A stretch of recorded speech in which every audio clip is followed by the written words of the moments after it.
الحمد لله وكفى وسلام على عباده الذين اصطفى أما بعد فأعوذ بالله من الشيطان الرجيم بسم الله الرحمن الرحيم ادخلوا في السلم كافة سبحان ربك رب العزة عما يصفون وسلام على المرسلين والحمد لله رب العالمين اللهم صل على سيدنا ومولانا محمد وعلى آل سيدنا ومولانا محمد وبارك وسلم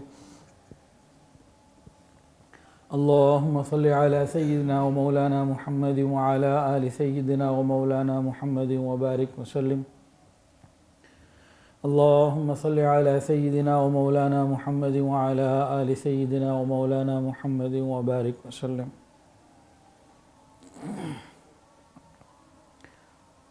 آج کا ٹاپک ہے غیروں کے تہوار ان کے دن منانے سے کیا نقصانات ہوتے ہیں. اکثر لوگ پوچھتے ہیں برتھ ڈے منا لیا یا کرسمس منا لیا، نیو ایئر نائٹ کو منا لیا یا کوئی اور دن منا لیا، اس سے کیا نقصان ہوتا ہے. تو آج کی تقریباً باتیں اسی ہی جواب میں ہوں گی. آدھے منٹ کا جواب ماننے والوں کے لیے وہ تو یہ ہے کہ ابھی اللہ اور اس کے رسول دونوں نے منع کیا. اب جو ماننے والے ہیں ان کے لیے تو بات ہو گئی پوری، لیکن کچھ تفصیل بھی ہو جائے تاکہ دل میں بات صحیح طریقے سے بیٹھ جائے اور ہم صحیح طریقے سے عمل کر سکیں.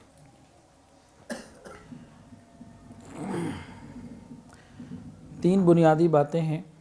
سب سے پہلی بات اللہ تعالیٰ کا ہم سے تعلق اور ہمارا اللہ تعالیٰ سے تعلق. دوسرا حضور پاک صلی اللہ علیہ وسلم کا ہم سے تعلق اور ہمارا نبی علیہ السلام سے تعلق. اور تیسری بات یہ ہے کہ ان چیزوں کا ہمارے ایمان اور عقیدے پہ کیا برا اثر پڑتا ہے. ہمیں اس کو دیکھنا ہے آج. سب سے پہلی بات کہ اللہ رب العزت کا ہمارے ساتھ کیا تعلق ہے اور ہمارا اللہ تعالیٰ کے ساتھ کیا تعلق ہے اور اس کے کیا تقاضے ہونے چاہیے. اللہ رب العزت ہمارے خالق ہیں، مالک ہیں، رازق ہیں. جو کچھ ہمارے پاس ہے وہ اللہ ہی کا دیا ہوا ہے اور ان نعمتوں کو ہم استعمال کر رہے ہیں اور ان نعمتوں کو چھوڑ کر ایک دن اللہ ہی کے پاس جانا ہے. تو اللہ ہی اللہ ہے. پھر آج تک جتنی خیریں ہمیں ملی ہیں دنیا میں آنے کے بعد وہ کس سے ملی ہیں بتائیں؟ اللہ تعالیٰ سے. آج کے بعد جو ہمیں خیر زندگی میں ملیں گی وہ کون دے گا؟ اللہ تعالیٰ.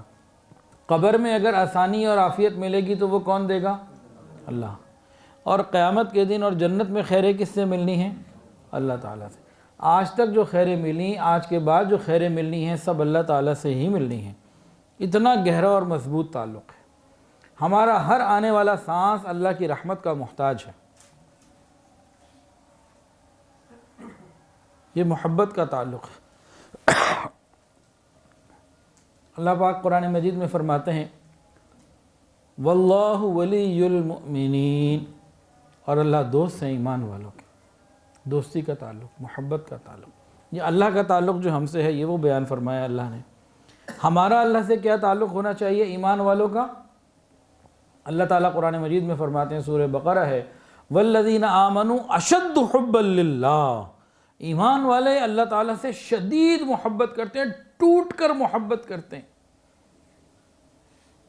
دونوں کا جو دو طرفہ تعلق کون سا ہوا؟ محبت کا. اور جہاں محبت ہو تو وہاں اس کی لاج رکھنی پڑتی ہے، مان رکھنا پڑتا ہے. دنیا میں دو ایک دوسرے سے محبت کرنے والے محبوب ہوں، سچی محبت کرتے ہوں ایک دوسرے کے لیے، تو وہ کیا کرتے ہیں؟ ایک دوسرے کی خوشی کو مد نظر رکھتے ہیں، کہیں میرا محبوب ناراض نہ ہو جائے. تو ایمان والوں کی یہ طلب ہوتی ہے کہ کہیں میرا محبوب، میرا پاک پروردگار ناراض نہ ہو جائے. تو وہ معلوم کرتا ہے آخر کن باتوں سے میرا اللہ ناراض ہو سکتا ہے، مجھے اس سے بچنا ہے. بعض چیزیں ایسی ہیں کہ اللہ نے اور اللہ کے محبوب نے بالکل کھلا 2 + 2 4 جیسے ہوتے ہیں نا، لاؤڈ اینڈ کلیئر بتا دیا کہ یہ معاملات تو ہمیں پسند ہی نہیں. تو جن کو تو اللہ سے محبت ہے وہ پھر ان معاملات سے اپنے آپ کو بچائیں گے۔ غور کریں، اگر اللہ رب العزت ہمیں آنکھیں نہ دیتے تو ہم اندھے ہوتے، اللہ ہمیں ہاتھ نہ دیتے تو ہم لولے ہوتے، پاؤں نہ دیتے تو ہم لنگڑے ہوتے، عقل نہ دیتے تو پاگل ہوتے، اللہ ہمیں عزت نہ دیتے تو ہم ذلیل ہوتے۔ یہ جو ہم عزت و بھری زندگی گزار رہے ہیں یہ اللہ رب العزت کا انعام ہے۔ تو اللہ کے اتنے انعامات ہمارے اوپر ہیں تو ہمیں چاہیے کہ ان انعامات کی لاج بھی رکھیں، اور جو اللہ تعالی ہمیں سے چاہتے ہیں تو وہ ہم بھی کر کے دکھا دیں، اس کے لیے ہم فکر مند ہو جائیں۔ اب اللہ رب العزت چاہتے ہیں یا ایھا الذین آمنو، اے ایمان والو، اے مجھ سے محبت کرنے والو، ادخلوا فی السلم کافہ، ادخلوا فی السلم کافہ، کہ تم پورے کے پورے دین میں داخل ہو جاؤ۔ ادھورے نہیں داخل ہونا، پورا ہونا ہے، پورے کے پورے دین میں داخل ہو جاؤ، ہر اینگل سے کوئی چیز تمہاری پیچھے نہ رہ جائے۔ اللہ تو ہم سے یہ چاہتے ہیں۔ پھر اللہ ہمیں جنت میں داخل کریں گے پورے کا پورا، بغیر پریشانی قبر اور حشر کے عذاب سے۔ ہم آج پورے دین میں داخل ہو جائیں، اللہ پوری رحمتیں ہمارے اوپر کر دیں گے ہر اعتبار سے۔ اس آیت کا شان نزول دیکھیے۔ ابھی جو لوگ پوچھتے ہیں نا جی برتھ ڈے بنانے میں، فلانا دن منانے میں، ویلنٹائن ڈے بنانے میں، بلیک فرائیڈے منانے میں کیا مسئلہ ہے؟ کیوں علماء کے دل تنگ ہو جاتے ہیں؟ کیا وجہ ہے؟ تو سنیے، اللہ رب العزت کی باتیں سنیے۔ فرمایا یا ایھا الذین آمنوا ادخلوا فی السلم کافہ، پورے کے پورے دین میں داخل ہو جاؤ۔ ولا تتبعوا خطوات الشیطان، شیطان کے راستوں پہ مت چلنا۔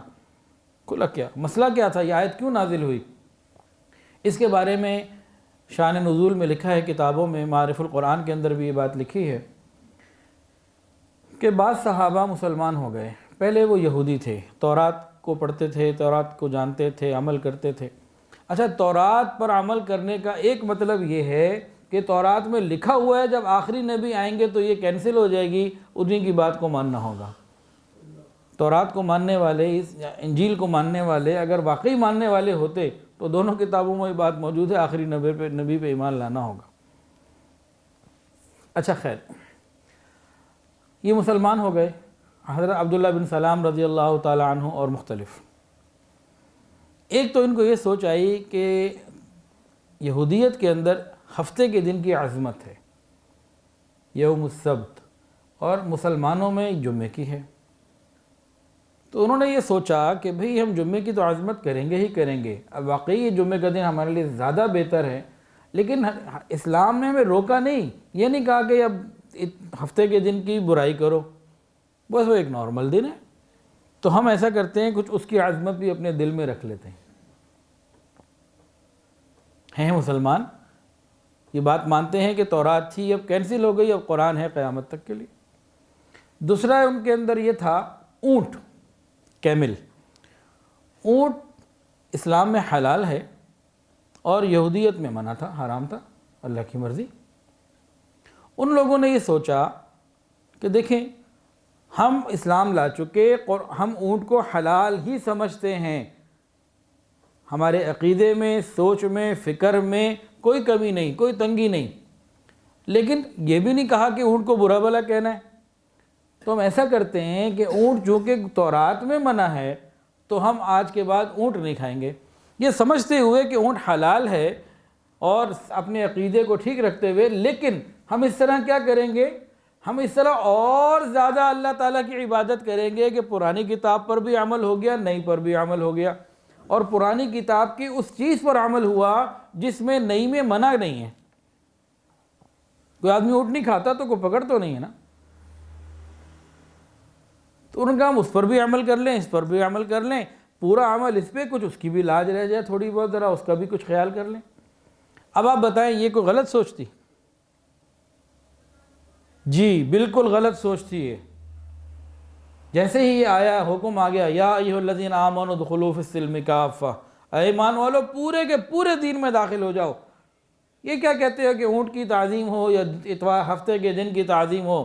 خبردار، ولا تتبعوا خطوات الشیطان، شیطان کے راستوں میں مت چلنا۔ اتنی اچھی سوچ کو، جو ان کے اندر یہ سوچ تھی، ان کو اچھی لگ رہی تھی، اس کو قرآن نے بالکل ختم کر دیا، قیامت تک کے لیے پتہ ہی صاف کر دیا کہ دیکھو سیدھے ہو جاؤ، طریقے پر آ جاؤ۔ غور کریں، اتنا اللہ چاہتے ہیں۔ کافروں کے ساتھ دوستی کے بارے میں اللہ کیا کہتے ہیں، سنیے، لا يتخذ المؤمنون الكافرین اولیاء من دون المؤمنین ومن يفعل ذلك فليس من اللہ فی شیء۔ فرمایا کہ ایمان والوں کو نہ ہی چاہیے کہ یہ کافروں سے دوستیاں کریں، ایمان والوں کو اس بات کی اجازت نہیں کہ وہ کافروں سے دوستیاں کریں، ایمان والوں کو چھوڑ کر ان کو چاہیے کہ ایمان والوں سے دوستی کریں۔ اور اگر انہوں نے کافروں سے دوستی کی، وَمَن يَفْعَلْ ذَلِكَ فَلَيْسَ مِنَ اللَّهِ فِي شَيْءٍ، اللہ فرماتے ہیں پھر میرا ان ایمان والوں سے کوئی تعلق ہی نہیں۔ اگر اللہ تعالیٰ اعلان دستبرداری کر دیں اور کہہ دیں کہ ان کلمہ پڑھنے والوں سے میرا تعلق ہی کوئی نہیں، یہ غیروں کے دن مناتے ہیں، تو بتائیں ہمیں غیروں کے دن منانے سے کیا ملا؟ خدا نہ خواستہ اگر اللہ کا تعلق ہی چلا گیا، ہمارے پلے کیا رہا؟ غور کریں، سوچیں۔ اور ایک جگہ نہیں، قرآن میں جگہ جگہ۔ سورہ ممتحنہ میں فرمایا 28ویں سپارے میں، یا ایھا الذین آمنوا لا تتخذوا عدوی وعدوکم اولیاء تلقون الیکم بالمودہ، اے ایمان والو میرے دشمن اور اپنے دشمن یعنی کافر کو دوست نہ بناؤ اور ان سے محبت کے پیغامات نہ بھیجا کرو، یہ قرآن۔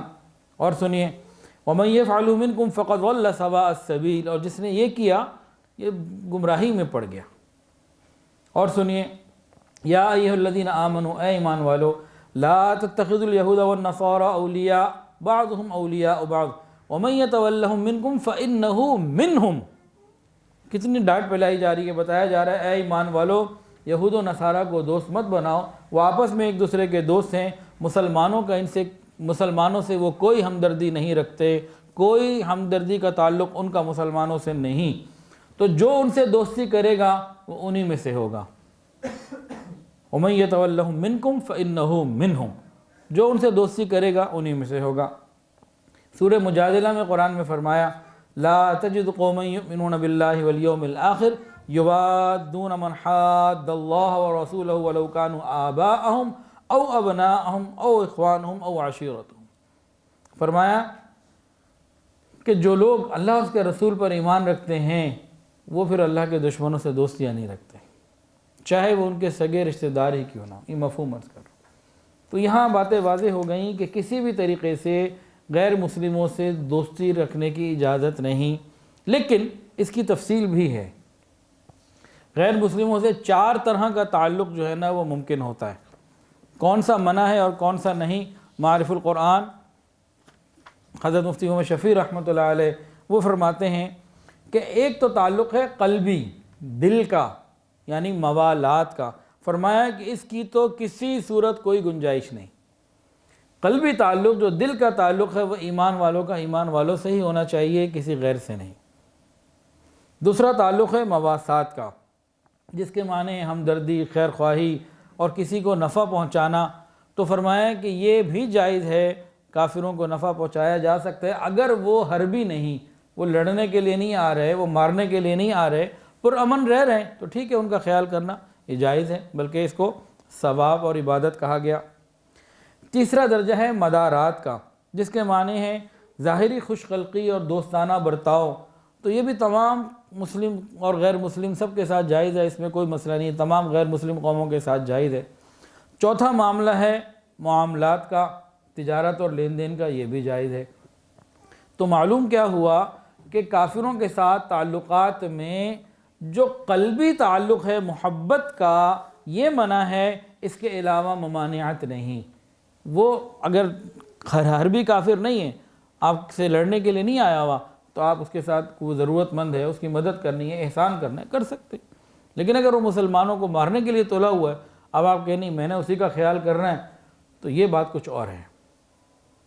تو اللہ رب العزت نے صاف منع کر دیا کہ کافروں سے دوستی نہیں کرنی۔ یہ تو بات ہو گئی اللہ رب العزت کی۔ اب ہم بات کرتے ہیں دوسرے پوائنٹ کی کہ وہ حضور پاک ہاں اللہ تعالیٰ نے ایک اور بات بھی فرما دی، وَلَن تَرْضَىٰ عَنْكَ الْيَهُودُ وَلَا النَّصَارَىٰ حَتَّىٰ تَتَّبِعَ مِلَّتَهُمْ۔ اگر انسان چاہے، مسلمان چاہے کہ ان لوگوں سے دوستی کر لے، اللہ فرما رہے ہیں کہ دیکھو میں ہر چیز کا خالق اور مالک ہوں، ہر چیز کا علم رکھنے والا ہوں، یہ تمہیں کبھی اپنا دوست نہیں بنا سکتے جب تک حتیٰ کہ تم یہود و نصارہ ہی نہ بن جاؤ، یہ تم سے کبھی دوستی نہیں نبھائیں گے۔ یہ قرآن ہے۔ اب ہم ان سے دوستی لگانا چاہیں بھی کہ بھئی دوستی لگانے میں کیا ہے، ہو سکتا ہے کوئی فائدہ ہو جائے، تو فائدہ نہیں ہوگا، نقصان ہی ہوگا۔ اللہ نے بتا دیا کہ جب تک تم یہودی اور عیسائی نہیں بن جاؤ گے، یہ تم سے خوش ہونے والی پلیٹ ہٹا لو، جب تک تم عیسائی نہیں بن جاؤ گے، یہودی نہیں بن جاؤ گے، ان کا ڈوم اور ختم نہیں ہوگا، ان کے تقاضے ختم نہیں ہوں گے، کچھ بھی کر لو، یہ ہمیں بتا دیا گیا اور ہم دیکھ رہے ہیں۔ تو بھائی سب سے پہلی بات تو ہو گئی ہماری کہ اللہ رب العزت نے ہمیں منع کر دیا ہے کہ ہم کسی صورت بھی کافروں سے دوستی نہیں کر سکتے، قلبی تعلق نہیں کر سکتے۔ اگر ہم نے کافروں سے قلبی تعلق رکھا اور اس کی پاداش میں اللہ ہی سے ہم دور ہو گئے، اللہ نے کہہ دیا فَلَيْسَ مِنَ اللَّهِ مِنْ شَيْءٍ، ہمارا اسے کوئی تعلق ہی نہیں، بتائیں ہمارے پلے کیا رہا۔ تو اللہ تعالیٰ کی قیمت کے اوپر کافروں سے تعلق بنانا، ان کے دن منانا، یہ نفع کا سودا ہے یا نقصان کا، اس کو خود غور کرے بندہ۔ پہلا تعلق کون سا تھا؟ اللہ کا ہم سے، ہمارا اللہ سے۔ اور دوسرا تعلق کون سا بتایا تھا جی؟ حضور پاک صلی اللہ علیہ وسلم کا امت سے اور امت کا نبی علیہ السلام سے تعلق، اس کو غور کیجئے۔ نبی علیہ السلام کا ہمارے ساتھ کیا تعلق ہے؟ قربان جائیے، قرآن مجید کے اندر آتا ہے لَقَدْ جَاءَكُمْ رَسُولٌ مِّنْ أَنفُسِكُمْ عَزِيزٌ عَلَيْهِ مَا عَنِتُّمْ حَرِيصٌ عَلَيْكُمْ بِالْمُؤْمِنِينَ رَءُوفٌ رَحِيمٌ۔ حضور پاک صلی اللہ علیہ وسلم ہمارے لیے آسانی چاہتے ہیں، مسلمانوں کو کوئی تکلیف پہنچے نبی علیہ السلام کو غم ہوتا ہے، پریشانی ہوتی ہے، وہ چاہتے ہیں کہ ہر ایک کے لیے آسانی ہو۔ نبی علیہ السلام نے ہمیں ہمیشہ یاد رکھا، پوری امت کو یاد رکھا۔ کھانا کھاتے کھاتے کھانا بھول جاتے، امت یاد آ جاتی ہے، اچانک دعاؤں میں لگ جاتے، کھانا بھول جاتے، راتوں کو اللہ سے مانگتے، آنسوؤں سے روتے، یا رب امتی یا رب امتی۔ نبی علیہ السلام نے فرمایا کہ میں بھی اس وقت تک راضی نہیں ہوں گا جب تک کہ میرا آخری امتی بھی جنت میں نہ چلا جائے۔ تو اتنا تعلق تو نبی علیہ السلام نے نبھایا۔ ہمارا کیا تعلق ہونا چاہیے؟ قرآن مجید میں اللہ فرماتے ہیں النبی اولیٰ بالمؤمنین من انفسہم، کہ نبی مومن کے لیے، مومنین کے لیے ان کی جانوں سے زیادہ اہم ہیں، ان کی جانوں سے زیادہ ضروری ہیں۔ اس سلسلے میں واقعہ سنیے، سیدنا عمر فاروق رضی اللہ تعالیٰ عنہ دربار رسالت میں آئے اور کہا یا رسول اللہ، مجھے ہر چیز سے محبت کم ہے، آپ سے زیادہ ہے، مجھے جان، مال، اولاد، والدین، کاروبار، قبیلے، خاندان، ہر چیز سے کم محبت، آپ سے زیادہ محبت ہے، لیکن میری اپنی جان اس کی بات کچھ اور ہے۔ کیونکہ حدیث کے اندر آتا ہے نبی علیہ السلام نے فرمایا کہ تم اس وقت تک کامل ایمان والے نہیں ہو سکتے جب تک کہ میں محمد صلی اللہ علیہ وسلم تمہیں تمہاری جان سے، مال سے، ہر چیز سے، والناس اجمعین، کائنات کی ہر چیز سے زیادہ میں محبوب نہ ہو جاؤں، تمہارا کام نہیں بنے گا۔ تو فاروق اعظم آئے، کہا یا رسول اللہ آپ ہر چیز سے زیادہ محبوب ہیں مجھے، لیکن میری اپنی جان، اس کا ذرا مسئلہ کچھ اور ہے۔ نبی علیہ السلام نے کیا فرمایا؟ انہوں نے وہ درجہ پیش کیا جو ہم نہیں پیش کر سکتے آج۔ کتنی مرتبہ اولاد کے لیے، کتنی مرتبہ نامحرم سے رابطوں کے لیے، حرام رابطوں کے لیے، کتنی مرتبہ کاروبار کے لیے، رزق کے لیے ہم جھوٹ بول جاتے ہیں، شریعت کو چھوڑ دیتے ہیں۔ ہم تو یہ بھی نہیں پیش کر سکتے جو وہ پیش کر گئے۔ ہوا کیا؟ کہنا کلا، ہرگز نہیں، بالکل نہیں، قطعا نہیں، کوئی نہیں، تمہارا ایمان اس وقت تک مکمل نہیں ہو سکتا جب تک میں محمد صلی اللہ علیہ وسلم تمہیں تمہاری جان سے زیادہ محبوب نہ ہو جاؤں۔ سیدنا فاروق اعظم رضی اللہ عنہ نے عرض کیا یا رسول اللہ اب آپ عمر کو عمر کی جان سے زیادہ عزیز ہو گئے۔ پھر جواب آیا الآن یا عمر، الآن یا عمر، اب تمہارا ایمان مکمل ہوا ہے۔ تو ہمیں نبی علیہ السلام سے محبت اپنی جانوں سے زیادہ کرنی ہے۔ نبی علیہ السلام نے لاؤڈ اینڈ کلیئر بتا دیا من تشبہ بقوم فہو منہم، جو جس کے ساتھ مشابہت اختیار کرے گا قیامت کے دن اسی کے ساتھ ہوگا، جو جس کے ساتھ مشابہت اختیار کرے گا قیامت کے دن اسی کے ساتھ ہوگا۔ جو دن منانے کا ہم پوچھتے رہتے ہیں نا، سنیے چند واقعات، اس سے آپ کو بات سمجھ میں آ جائے گی انشاءاللہ۔ حضور پاک صلی اللہ علیہ وسلم مدینہ جب ہجرت کر کے تشریف لائے تو آپ نے دیکھا کہ اہل مدینہ سال میں 2 دن میلے وغیرہ خوشیاں مناتے ہیں۔ تو آپ نے پوچھا اپنے صحابہ سے کہ یہ کیا ہے؟ تو صحابہ نے عرض کیا یا رسول اللہ صلی اللہ علیہ وسلم، یہ 2 دن ہیں جن میں ہم خوشیاں مناتے ہیں، ہم مطلب یہ غیر مسلم قومیں جو ہیں خوشیاں مناتی ہیں، عید کے طور پر، تہوار کے طور پر کو سیلیبریٹ کیا جاتا ہے۔ تو یہ اس سلسلے کی ایک پرانی کڑی چلی آ رہی ہے۔ نبی علیہ السلام نے کیا معاملہ کیا؟ حدیث میں موجود ہے، حضور پاک صلی اللہ علیہ وسلم نے ارشاد فرمایا کہ اللہ رب العزت نے تمہیں ان 2 دنوں سے بہتر 2 دن عطا فرمائے ہیں، ایک عید الفطر اور ایک عید الاضحیٰ۔ مسلمانوں کے لیے سال میں یہ 2 ہی دن ہیں خوشی کے تہوار اور عید کے طور پر، فرمایا کہ ان کا خیال کرنا ہے، انہی پہ رہنا ہے۔ اور شریعت کے اندر 2 ہی عیدیں ہیں، حدیث کی تمام کتابوں میں 2 عیدوں کا ذکر، ایک عید الفطر اور ایک عید الاضحیٰ۔ فقہ کی تمام کتابوں میں انہی دونوں عیدوں کے مکمل تفصیلی مسائل موجود، کیونکہ عیدیں ہی 2 ہیں۔ جب پاکستان بنا تھا، سرکاری تعطیلات آپ دیکھ لیجئے، اس میں 2 عیدیں لکھی ہوئی ہیں۔ اردو کی اسلامیات کی کتابیں دیکھ لیجئے، اس میں 2 عیدیں لکھی ہوئی ہیں۔ اب ہم ترقی یافتہ ہو گئے، 70 سال میں اب ہم نے 3 تک لے آئے، اور 20 30 40 50 سال کے بعد یہ 4 5 6 ہو جائیں گی۔ یہ رک نہیں سکتا۔ ہم نے جب اصل کو چھوڑ دیا نا، اب تو جدت ہی جدت ہے، یہ رکنے والا سلسلہ نہیں ہے۔ اگر رک سکتے تھے تو صرف حدیث پہ رکتے، جب ہم نے راستہ کھول دیا اب رکنے والا معاملہ نہیں رہا۔ تو نبی علیہ السلام نے فرمایا 2 عیدیں ہیں، تو نبی علیہ السلام نے منع کر دیا غیر قوموں کے تہوار کو منانے پہ۔ پھر نبی علیہ السلام نے امت کو فرمایا کہ تم یہود و نصارہ کی مخالفت کرو، اہل کتاب کی مخالفت کرو، حکم ہے اس کا۔ اور یہ فرمایا من تشبہ بقوم فہو منہم۔ اب اس بارے میں چند مثالیں سمجھ لیجئے اور غور کیجئے کہ ہم لوگ کہاں جا رہے ہیں، ہمارا کیا بنے گا، قیامت کے دن ہم کن کے ساتھ اٹھیں گے۔ قیامت کے دن ہم کس کا ساتھ چاہتے ہیں، آج ہمیں ڈیسائیڈ کرنا ہوگا۔ سنیے، حضور پاک صلی اللہ علیہ وسلم نے فرمایا کہ داڑھی کو بڑھاؤ اور مونچھوں کو ترشواؤ۔ کچھ لوگ آئے، ان کی مونچھیں بڑی ہوئی تھی، داڑھیاں نہیں تھیں، پوچھا یہ کیا ہے؟ کہا ہمیں ہمارے رب نے، یعنی کہ ہمیں ہمارے بڑوں نے کہا ہم یہی کرتے ہیں۔ فرمایا نہیں، مجھے تو میرے رب نے حکم دیا کہ داڑھی کو بڑھانا ہے، مونچھیں کٹوانی ہے، ترشوانی ہے۔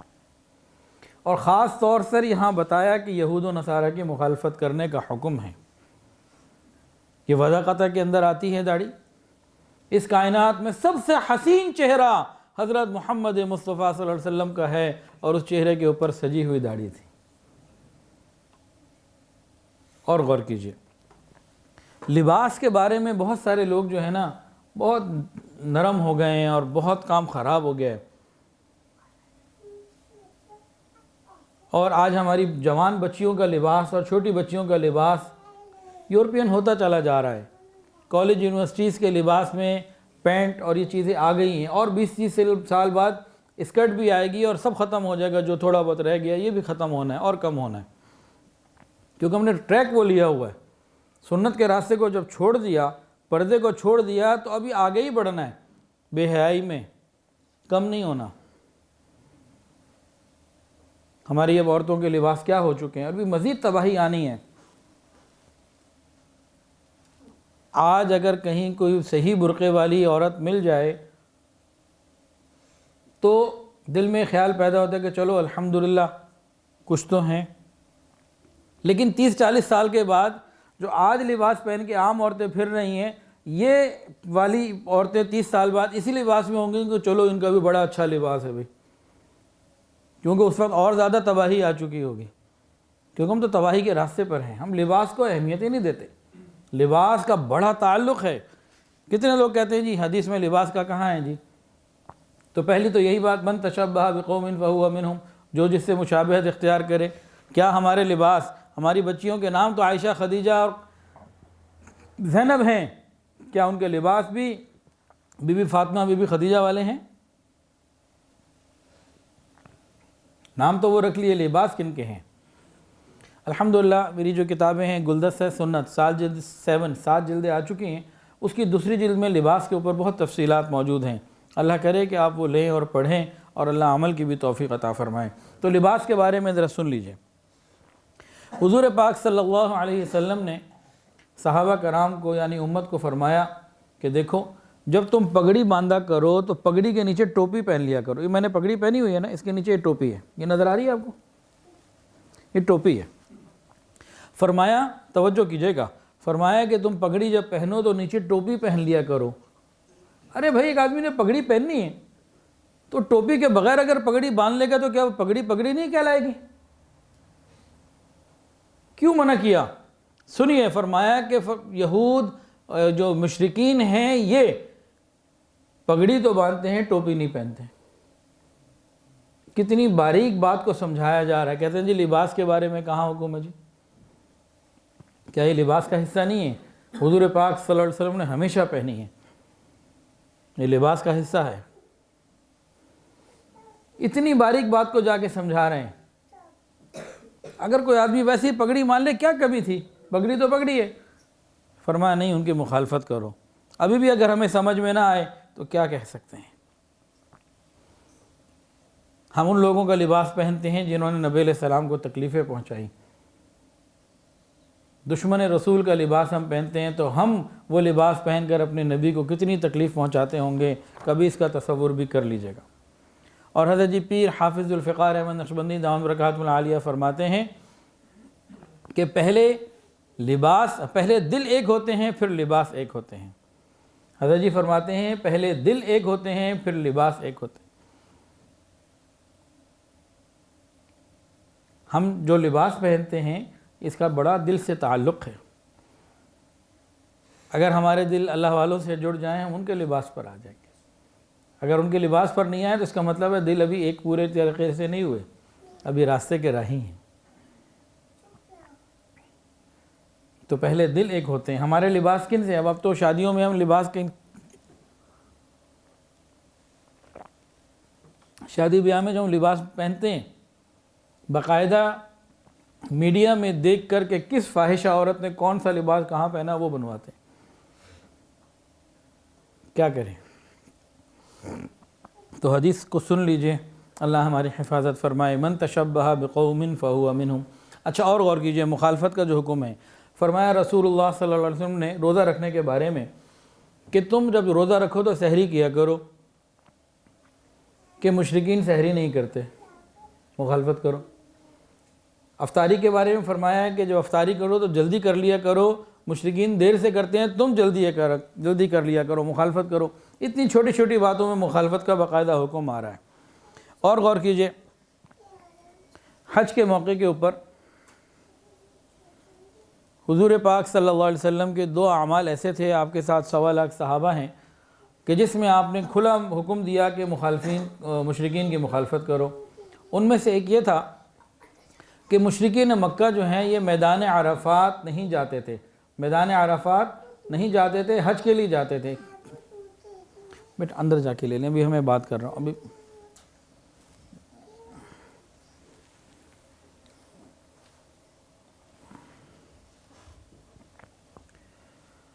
حضور پاک صلی اللہ علیہ وسلم جب حج کے لیے تشریف لے گئے تو امت کو 2 بہت بڑے پیغام اس عنوان پہ بھی ملے۔ پہلا پیغام کیا تھا؟ نبی علیہ السلام میدان عرفات تشریف لے گئے۔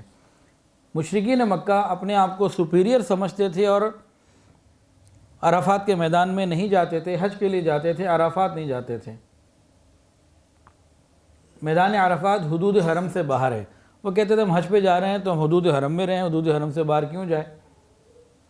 نبی علیہ السلام نے جب حج کیا تو مشرکین مکہ کا بعض کا خیال تھا کہ شاید چونکہ یہ قریشی ہیں، خاندان کے اور اپنے نسب کا اور اپنے مقام کا خیال رکھیں گے اور آپ بھی عرفات نہیں جائیں گے، لیکن حضور پاک صلی اللہ علیہ وسلم نے تمام خاندانی اور قبائلی روایات کو پامال کرتے ہوئے اللہ کے حکم کو پورا کیا اور میدان عرفہ تشریف لے گئے۔ دوسری بات، آپ نے میدان عرفات میں قیام کیا، رات مزدلفہ آ گئے۔ اب 10 تاریخ کی صبح ہے، مزدلفہ سے منی آنا ہے۔ غور کیجئے گا، منی سے مشرکین مکہ نکلتے تھے، سورج نکلنے کے 10-12 منٹ کے بعد، 15 منٹ کے بعد، جب جو سامنے پہاڑی ہے سبیر، اس کے اوپر روشنی آ جاتی، سورج بلند ہو جاتا، مشرکین مکہ مزدلفہ کو اس وقت چھوڑتے اور منی کے لیے نکلتے۔ نبی علیہ السلام نے کیا کیا؟ امت ساتھ ہے، رسول اللہ صلی اللہ علیہ وسلم نے فرمایا کہ سورج نکلنے سے چند منٹ پہلے نکلو منی سے، مشرکین کی مخالفت کرو۔ کتنی باریک باریک باتوں میں سمجھایا جا رہا ہے، ہمیں پھر بھی سمجھ میں نہ آئے تو پھر ہم اپنی عقل کا علاج کروائیں کہ مشرکین کی مخالفت کرو۔ یہ ساری باتیں حدیث میں موجود ہیں، میں گھر سے کچھ نہیں بتا رہا ہوں۔ اور غور کیجئے،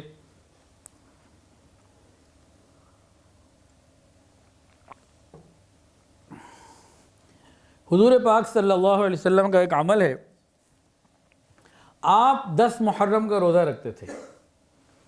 ابتدائی اسلام میں 10 محرم کا روزہ رکھنا فرض تھا۔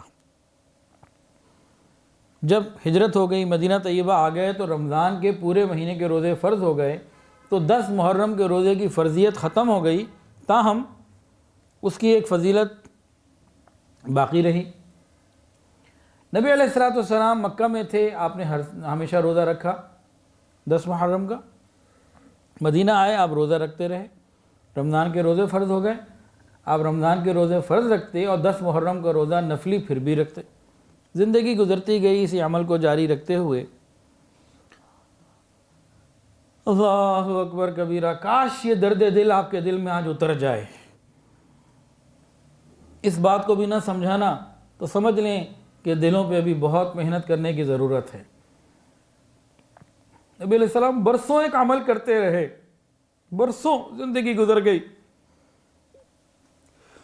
پھر آخر وقت میں نبی علیہ السلام کو یہ معلوم ہوا کہ 10 محرم کا روزہ یہودی بھی رکھتے ہیں۔ پوچھا یہ کیوں رکھتے ہیں؟ جواب ملا، یہودیوں نے بتایا کہ اللہ رب العزت نے فرعون کو 10 محرم کو غرق کیا تھا، موسیٰ علیہ السلام کو نجات دی تھی، ہم شکرانے میں رکھتے ہیں۔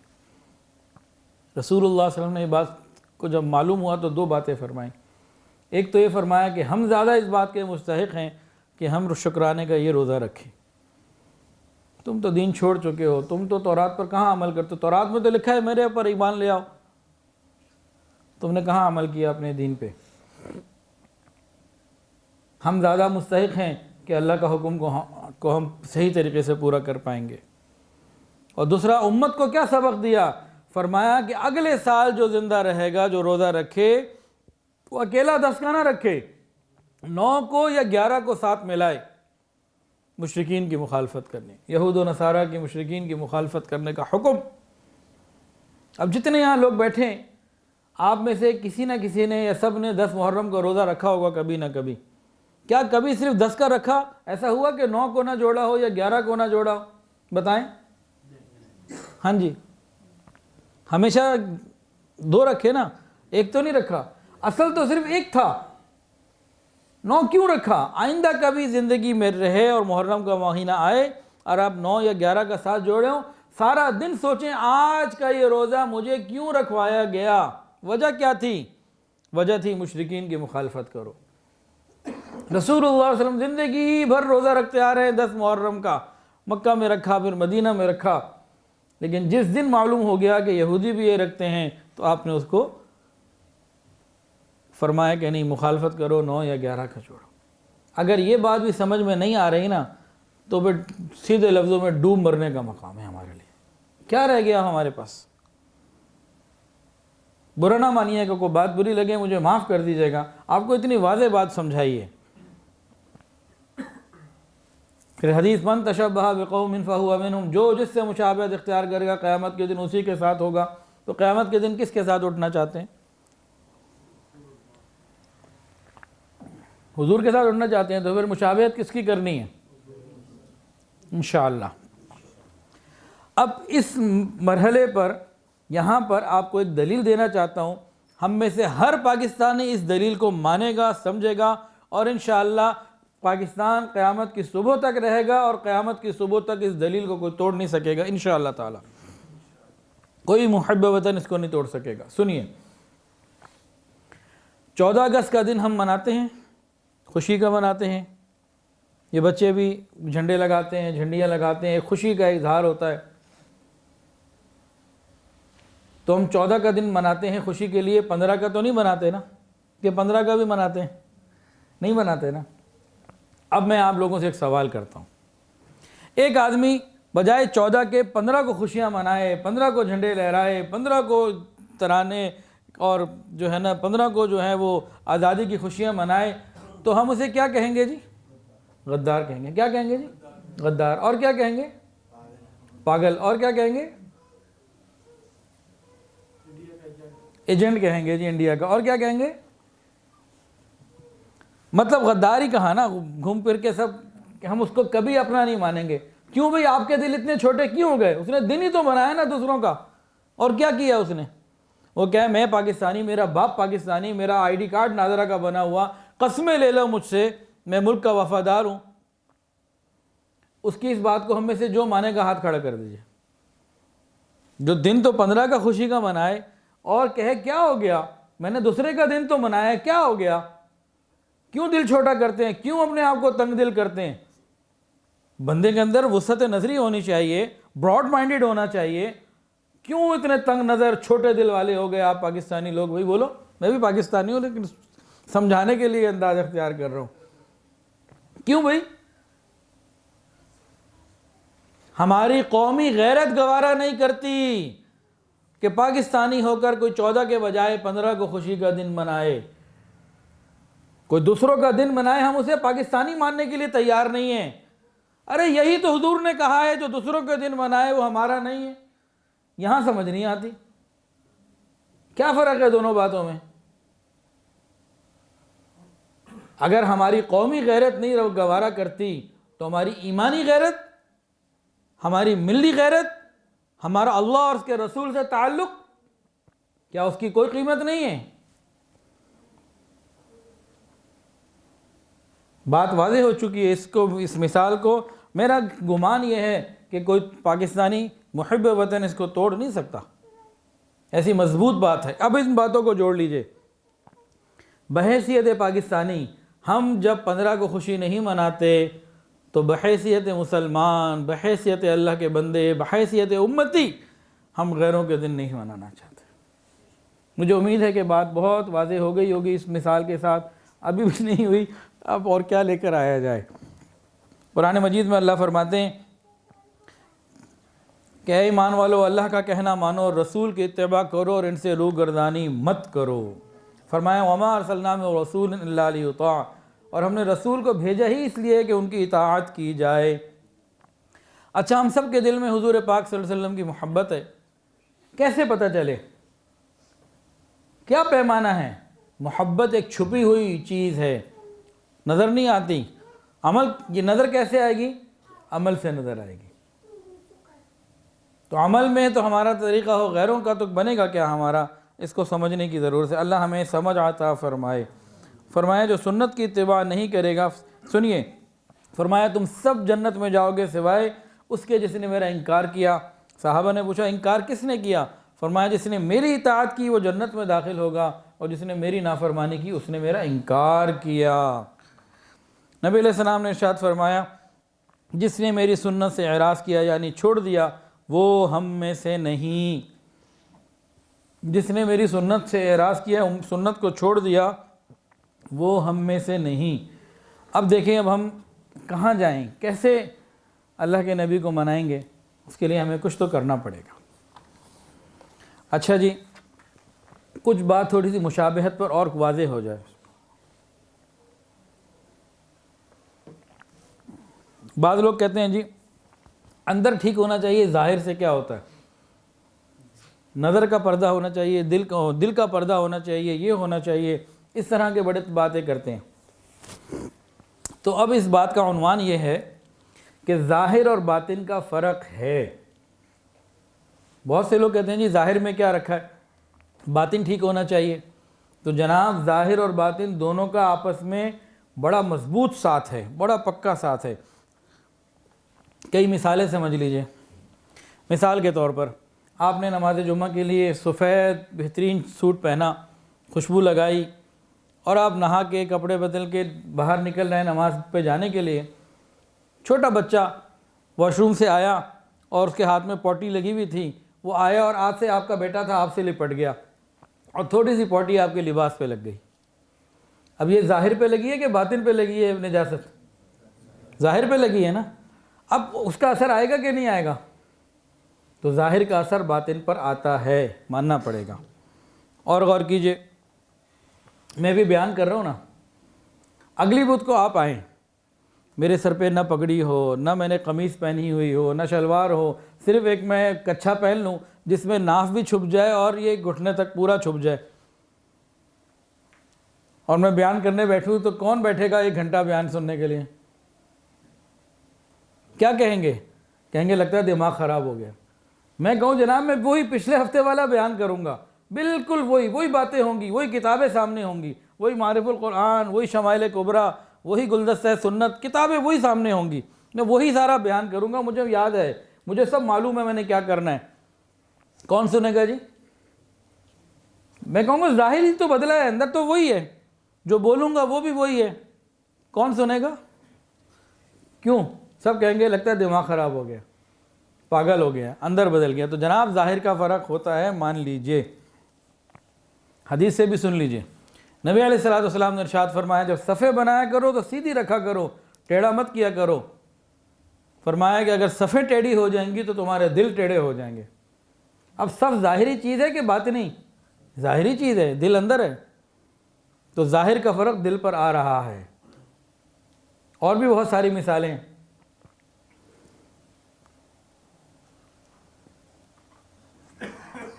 اسی لیے یہ کہہ دینا کہ جی ظاہر سے کیا فرق پڑتا ہے، جناب بہت فرق پڑتا ہے. مثال کے طور پر شادی شدہ لوگ زیادہ جلدی سمجھیں گے. سسرال والوں نے آنا ہو اور بیگم صاحبہ نے کہا ہو جناب 2 درجن کیلے لے آئیں اور امرود بھی لے آئیں اور کچھ فروٹ لے آئیں. آپ فروٹ والے کے پاس پہنچے تو آپ نے کچھ چیزیں پوچھی، آپ کو کیلا نظر آیا. کیلا باہر سے ٹھیک نہیں تھا، کا چھلکا نہ نشان سے، داغی سے تھے. تو آپ نے کہا کیلے اور نہیں ہیں؟ تو کہا صاحب کیلا بالکل ٹھیک ہے، پرواہ نہ کرے، اندر سے بالکل ٹھیک ہے، باہر سے تھوڑا سا خراب ہے. آپ کہیں گے مجھے یہ نہیں چاہیے. تو ظاہر کا فرق باطن پر آیا کہ نہیں آیا؟ کہ بیگم کے پاس لے جاؤں گا، بیگم نے کہنا لو میرے گھر والے آ رہے تھے، یہی ملا تھا لانے کو. بیگم کی باتیں سننی پڑیں گی تو نہیں، ابھی نہیں لینا. اور اگر لیں گے بھی تو قیمت اس کو پوری نہیں دے سکتے کہ نہیں باہر سے خراب ہو گیا جی، اندر سے بالکل ٹھیک ہے، باطن اس کا ٹھیک ہے. ہم کہیں گے نہیں، اس کی قیمت ہی نہیں لگ سکتی. وہ کہ ظاہر بھی پورا ہونا چاہیے، صرف باطن نہیں، دونوں چیزیں پوری ہوں پھر بنے گی بات. ظاہر بھی اور باطن بھی دونوں ہوں تو بات بنے گی. صرف ظاہر اچھا ہو اندر کیلا خراب ہو تب بھی بیکار ہے. تو دونوں چیزیں ٹھیک ہونی چاہیے. اچھا اور غور کیجئے، یہ شادی شدہ لوگوں کے لیے بات ہے، کچھ غیر شادی شدہ بھی بیٹھے ہوں گے. تو کوئی غیر شادی شدہ ہو، اس کی ماں لڑکی دیکھنے کے لیے جائے اور لڑکی کو دیکھ لے، لڑکی بالکل ٹھیک ہو، سارا ٹھیک ہو، اس کا کان کٹا ہوا ہو، سنتی بالکل صحیح ہو، باطن ٹھیک ہو، لیکن یہ کان یہاں سے نہ اتنا کٹا ہوا ہو آدھا، تو کیا کرے گی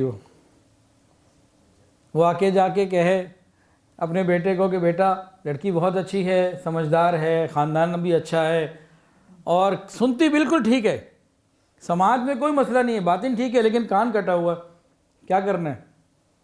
ریجیکٹ ہو جائے گی کہ جی ظاہر ٹھیک نہیں ہے، ظاہر کا مسئلہ ہے. پر کٹی چاہے لے آئیں، کان کٹی نہیں لے کر آئیں گے.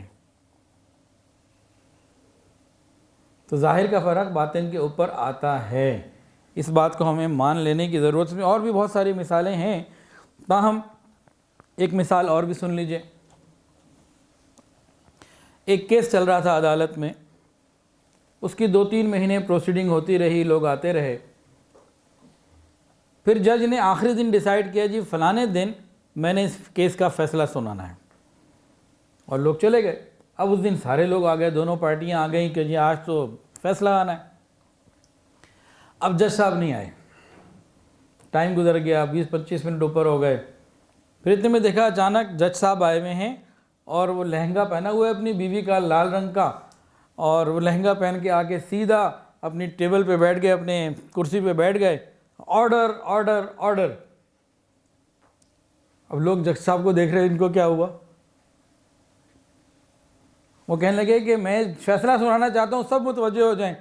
اب لوگ پریشان ہیں کہ جج صاحب کو ہوا کیا، یہ آج اپنی بیگم کا لباس پہن کر آ گئے، لہنگا پہن کر آ گئے. تو جج صاحب کہیں بھی کیا بات ہے، کیوں پریشان ہو رہے ہو؟ اصل میں گھر میں لائٹ نہیں تھی یا کوئی مسئلہ ہو گیا تھا، تو میرے ڈریس نہیں تھا، میں بیوی کا پہن کے آ گیا، اس میں کیا فرق پڑتا ہے؟ لباس ہی تو پہنے نا میں نے، اور کیا کیا ہے؟ تو فیصلہ تو میں وہی سناؤں گا. تو کوئی بھی نہیں سنے گا. جناب ابھی آپ پہلے اپنے حلیے میں آئیں، اس کے بعد بات ہوگی.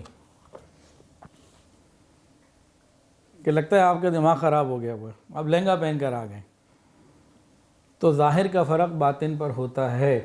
ہمیں چاہیے کہ ان باتوں کو سمجھیں اور اللہ تعالیٰ کی طرف متوجہ رہیں، پھر آسانی رہے گی. ورنہ ان معاملات میں جا کے ہمارا ایمان خراب ہوتا ہے. اچھا، تیسرا پوائنٹ جو شروع میں ذکر کیا تھا کہ غیروں کے تہوار منانے سے ہمارے ایمان اور عقیدے میں کیا فرق پڑتا ہے. جناب غیروں کے تہوار منانے سے ہمارا عقیدہ اور ایمان خراب ہو جاتا ہے، ختم بھی ہو سکتا ہے. وہ کیسے؟ پہلے قرآن مجید سے ایک دلیل لے لیجئے، پھر میں آپ کو 2-3 باتیں بتاتا ہوں. حضرت موسیٰ علیہ السلام اور ہارون علیہ السلام اپنی امت کو لے کے نکلے. فرعون غرق ہو گیا، پوری اس کا لشکر ختم ہو گیا، اور یہ عافیت کے ساتھ سامنے چلے گئے. موسیٰ علیہ السلام آگے چل رہی تھی زندگی. اللہ رب العزت نے آپ کو بلایا تورات لینے کے لیے. تو سیدنا موسیٰ علیہ السلام روانہ ہوئے. حضرت ہارون علیہ السلام کو فرمایا کہ بھئی میرے پیچھے آپ ان کی دیکھ بھال کریں، اور میں جاتا ہوں، پھر آؤں گا انشاءاللہ. انہوں نے کہا ٹھیک ہے آپ جائیں. سیدنا موسیٰ علیہ السلام روانہ ہو گئے. اب ہارون علیہ السلام تھے، قوم تھی، اور سب اللہ کو وحدہ لا شریک ماننے والے تھے. کوئی کمی، کوئی فتنہ نہیں تھا، کوئی مسئلہ نہیں تھا. اتنے میں وہاں ایک شخص تھا سامری. اس نے ایک بچھڑا بنایا، اور اس بچھڑے سے ایک آواز آتی تھی. اس نے لوگوں کو کہا دیکھو خدا تو یہ موسیٰ علیہ السلام پتہ نہیں کہاں نکل گئے، کدھر چلے گئے، خدا تو ہمارے پاس ہے.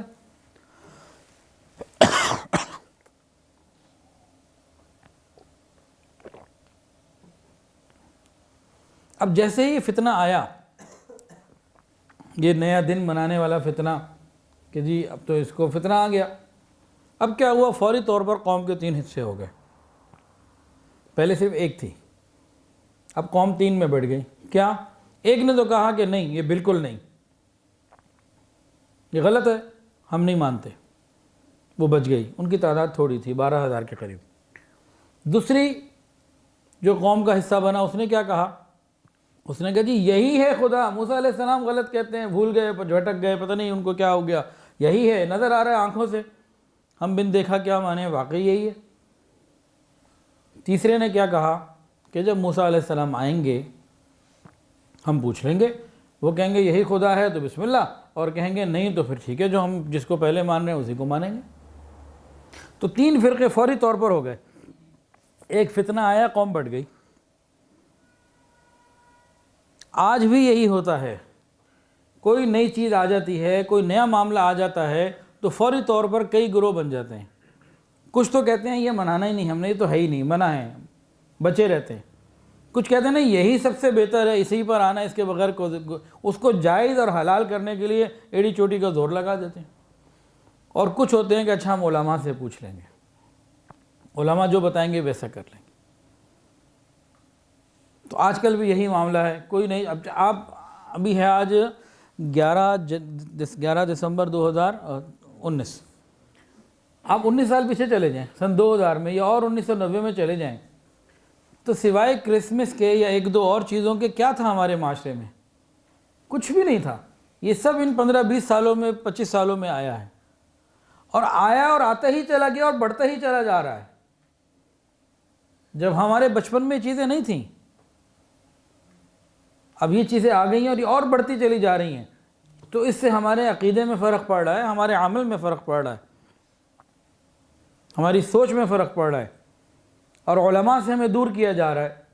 اس بات پہ بھرپور محنت کی جا رہی ہے کہ امت کو علماء سے دور کر دو، امت کو علماء سے دور کر دو۔ نوجوانوں کو سمجھا دیا گیا ہے کہ علماء ہی فتنے کا ذریعہ ہیں، ان کے پاس گئے تباہ ہو جاؤ گے۔ پوری ٹریننگ کی جا رہی ہے، پورے برین واشنگ کی جا رہی ہے، مائنڈ سیٹ کیے جا رہے ہیں کہ نہیں، ان کے پاس نہیں جانا۔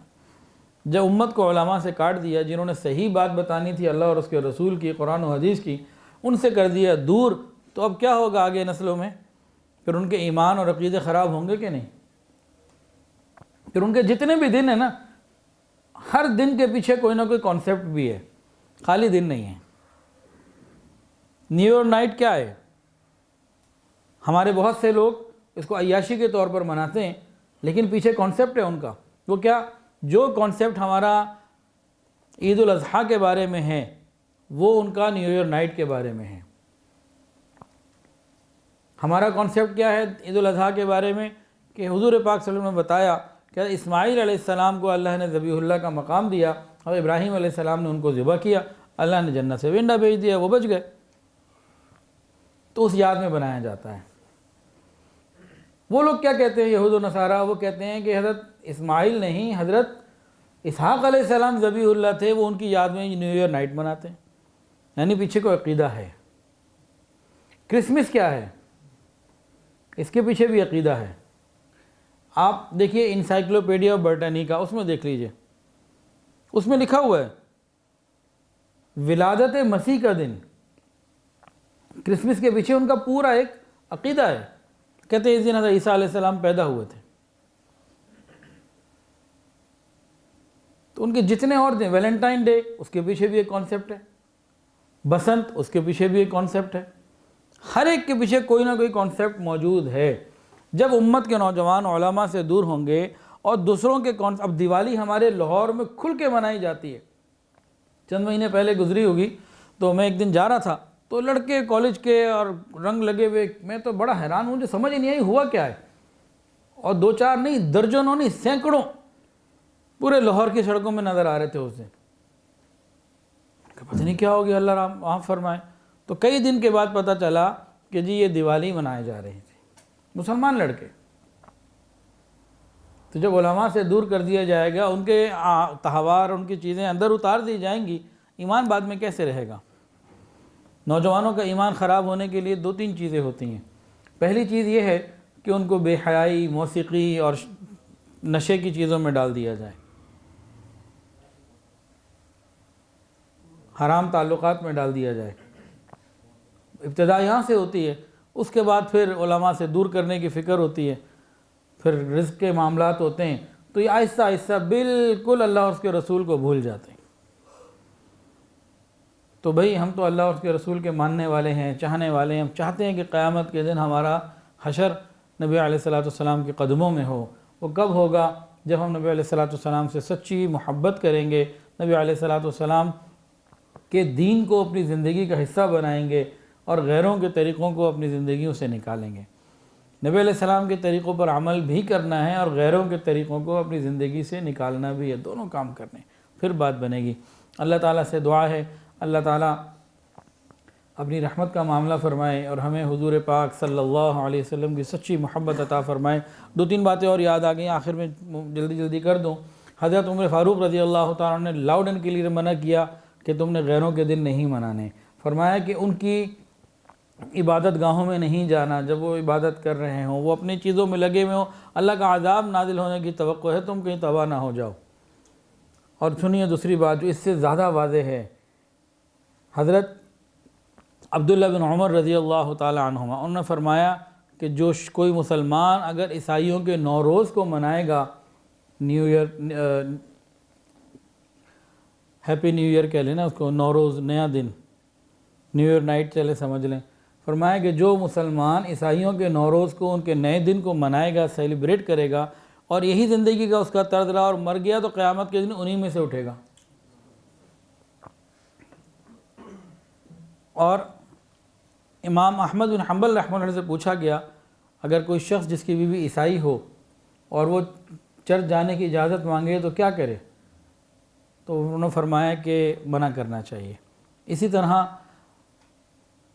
ایک اور فقیہ نے فرمایا کہ ان کا غیر مذہبی تہوار کا کوئی غیر قوموں کا کوئی مذہبی تہوار ہو اور کوئی بندہ ان کو انڈا بھی انعام میں، تحفے میں، ہدیے میں دے دے، فرمایا کہ اگر اس کے بعد 50 سال کی بھی عبادت ہوں گی تو ضائع ہو جائیں گی۔ تو ان سے قلبی تعلق جو ہے نا وہ منع ہے۔ ہاں ویسے تو کوئی تعلق ہے، اس کی وہ مانعت نہیں ہے، تفصیل شروع میں گزر گئی۔ تو من تشبہ بقوم فہو منہم، جو جس کے ساتھ مشابہت اختیار کرے گا قیامت کے دن اسی کے ساتھ اٹھے گا۔